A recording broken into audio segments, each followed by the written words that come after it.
Iowa Realtors, I'm Travis Bushaw, your 2025 Iowa Realtors president. I'm here with our statewide housing analyst, Les Sulgrove. Talk a little bit about our November stats now that we're rolling into early December.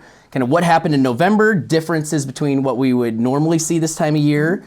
We know last year was an interesting January, February, March. What can we maybe plan for? So first, just talk us through what did November look like for stats in Iowa? Sure.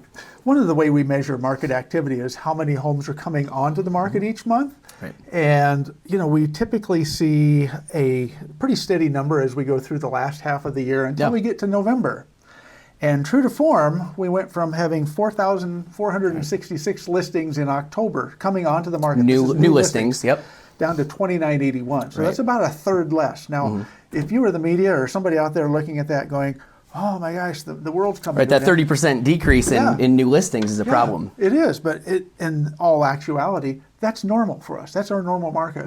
We tend to have a seasonality. In fact, we expect December to have even fewer listings come on. So that's one of the aspects. But if you turn the page, metaphorically and physically here, we're going to look at the number of homes that are currently on the market, so our active listing inventory. And we were at 98, almost 10,000 listings in October, and we're only down to about 9,500.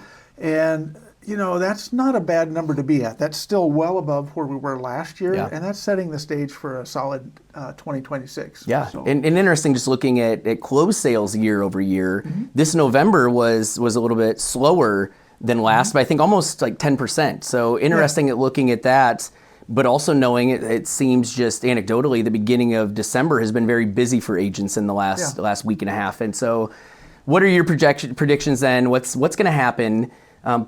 Put on your best Lawrence Yun prediction. What are we looking at Q1 2026? As far as inventory goes, we've already talked about that. I think we're going to see inventory be up, and that's good for home buyers starting the year. Pricing-wise, we're going to be fairly stable. We've seen about a standard 3 to 3.5% increase in values year over year so far this, coming into the end of the year. As far as list prices, we're seeing this across the state. We're seeing the actual list prices start to come down a little bit, and that's part of that COVID crazy time. Finally settling in, and people are kind of finally now understanding that the home value that they have is not the one that maybe their neighbor had 4 or 5 years ago. So I think we're going to be in good shape. Good. We did see some very recent reports that said 2026 isn't necessarily a rebound from what we'd seen from the last few years, but said it is a recovery.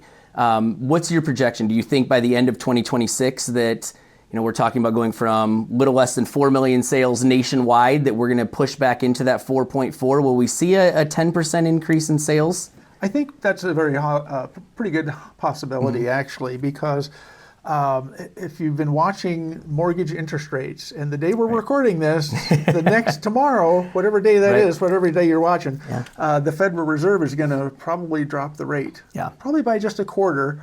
And again, we understand that the Federal Reserve rate has no direct reflection of the mortgage rates, but it does follow after a period of time. So don't be surprised that when the next time you heard about the mortgage rates coming down a little bit from the Federal Reserve standpoint, that interest rates for home purchases have gone up just a tad. But I think the big story we're going to hear in 2026 is that we will be between 5.5% and 6% most of the year. Yeah, and that's going to be a magic number for us. Which will be interesting when we look year over year. November 24, November 25. We talked about what's traditionally and throughout a year to date, we're at that 3.5%-ish increase in median price. If we go November to November, it's a 7%. And so really curious, if that happens with interest rates and we're at a 5.5, what does that do?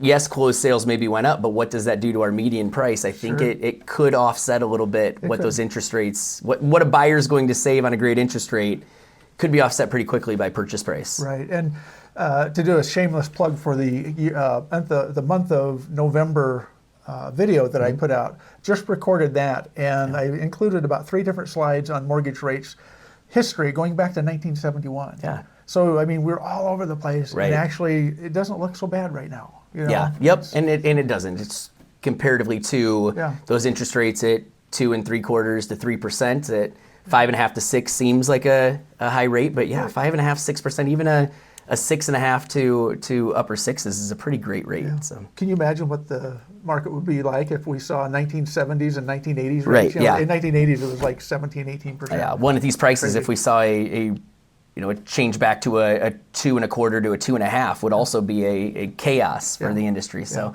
well, Les, it's been a pleasure. I thank you for doing this. And It's been a pleasure too. Thank you. I hope that your replacement here is as knowledgeable about asking the questions. You know what? I'll Make sure he's just as excited. I'll work on it. Thank you. You bet. Thank you.